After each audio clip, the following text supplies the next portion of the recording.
Хабиб, мне старший брат. Стесняешься, скажи да мне. Стесняется. Стесняется, да?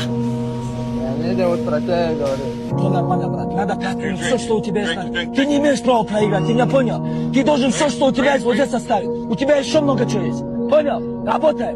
Чуть двигайся, стойка он медленный на руках. Я хочу, чтобы ты стойка руками бил. Когда он закрывается, потом переводи. И оставайся сверху, и все. Понял? How much does Habib mean to you? Like, what does he mean to you? Like my old brother. For example, hey, you have to stop tomorrow. No more fighting. I will listen, you know. You look nervous to everybody as we're watching. Are you that nervous when Islam Makhachev is fighting? You want an honest answer? Yes. Very nervous. Why?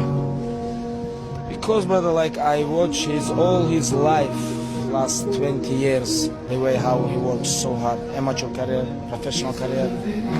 And I want to give this belt. Him and his father make me, I know.